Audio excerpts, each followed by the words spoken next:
Ironside, I'm here as usual. Thanks for checking out the vid. Bit of a noisy rig because as you can see it's not racked up, nothing's neat, it's all just kind of thrown about on top of the amp. Power cables intertwined with audio cables, etc. But it's given us a good base example. So a couple of people were asking to hear how the clean tone's coming on. Certainly getting there, and I was doing a bit more tweaking and experimenting today. Basic guitar tone going into the clean channel, of course, of the Hughes and Kettner trilogy. The only thing that's in the signal path at the moment, because I can't get rid of it, is the two buffers in the RNSCH1s. This will be helped. I'm going to be running the choruses in at least a loop box. I'm undecided whether I'm going to actually run them in a mixer so I can run them parallel with the original signal. Some of the buffering might cause a bit of a problem, but we're going to experiment with that. Let me tell you what the chain is first actually. So we go guitar, then we go into channel 1 of the EQ 5013 TL Audio Ivory series, which is getting mighty warm. Probably going to need to leave a space above that in the rack, I think. Then we go into the Tone Press by Barber, Tone Press Compressor, two RNSCH1s into the amp. Then we come out of the amp, we go into channel 2 of the EQ unit, then we go into the TC Electronic D2, and then into the Lexicon MPX 100, which I'm just using for reverbs. Experimented with a D-tune on it and it's okay, but just going to use it for reverbs in this rig. Also bear with me, this is just the camera audio, just experimenting, and of course the light's going to be changing constantly. So the only thing that's in the signal chain at the moment, guitar, amp, the buffers in the SCH1s, and we've also got the, because I'm plugged in the Audio Ivory series, I do have the EQ off, but it is valve driven, so I've got a little bit of that valve preamp in there, so it's a little bit biased. But here we go, basic tone.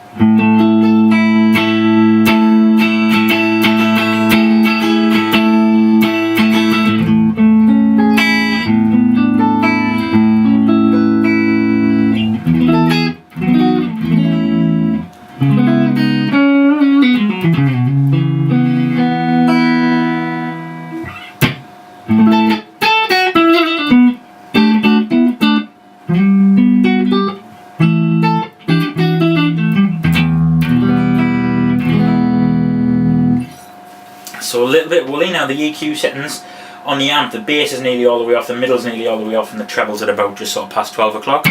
The first thing I'm going to do is bring in the preamp EQ. So without, with.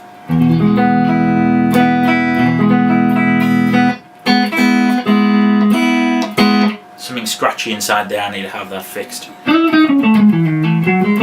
So what I do is cut more of the bass, cut more of the treble and boost the mids a little bit, and it kind of thins out the tone and makes it a little bit boxy, but that is what I want running in the front of my amp. So with and without,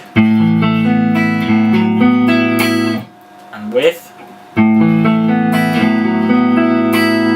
a little bit thinner. Then we'll bring in the post EQ. So without, with.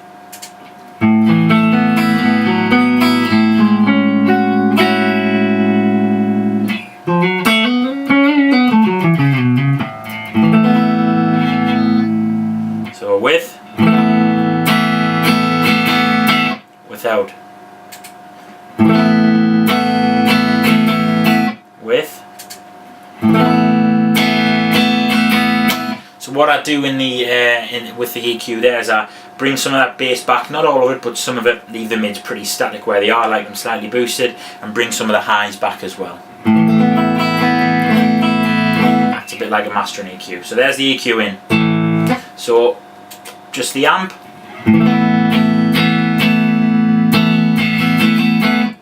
And with the two channels of EQ. Very similar sound, just a bit more mastered, a bit more polished. Next thing, compressor.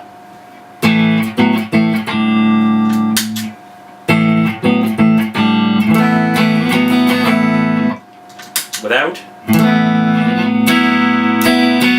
With.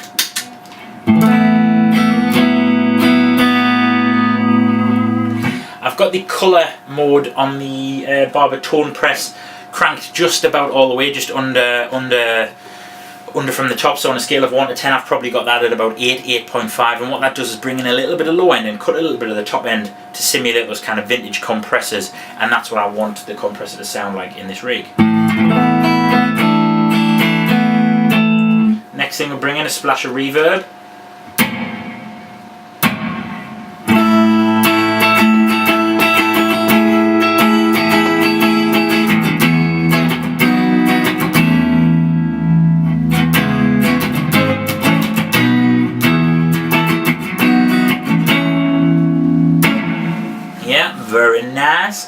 And then if I'm doing more finger picky stuff, so that's going to be sort of the clean tone for strumming chords.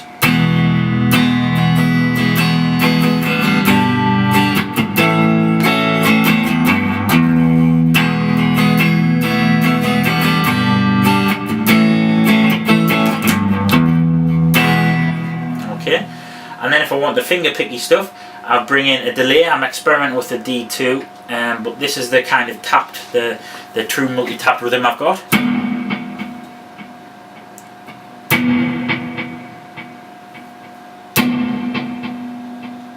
I've got a kind of tapey sound on that.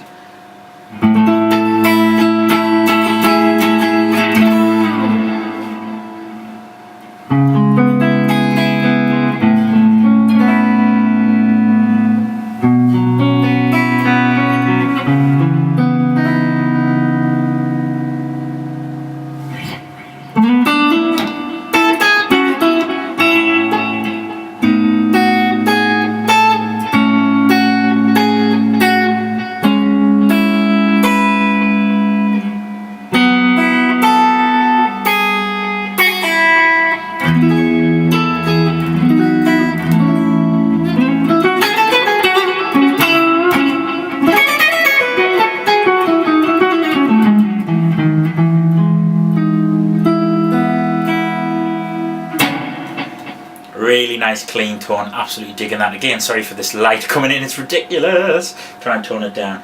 And then we want the 80s cheese, or if I'm going for the kind of fusiony clean sound, or that 80s clean sound.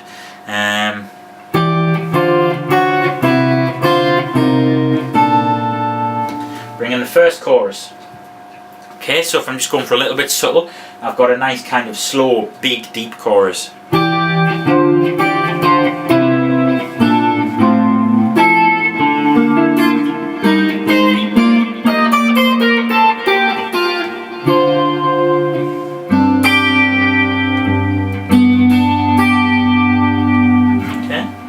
Turn that one off. The second chorus, exact same unit, although they all sound a little bit different, is set for kind of faster rate, so it's probably at sort of maybe double the rate, but less depth.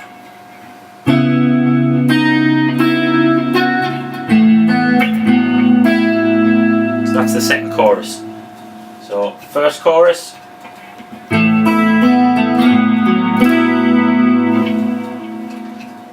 Second chorus. So the chorus effect is more prominent, the two are slight different variations, and then what we do is put them both on together.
Really coming on, bit of work left to do. Would like to add some D-tune in there. We'll see how it goes. Till next time guys, take it easy.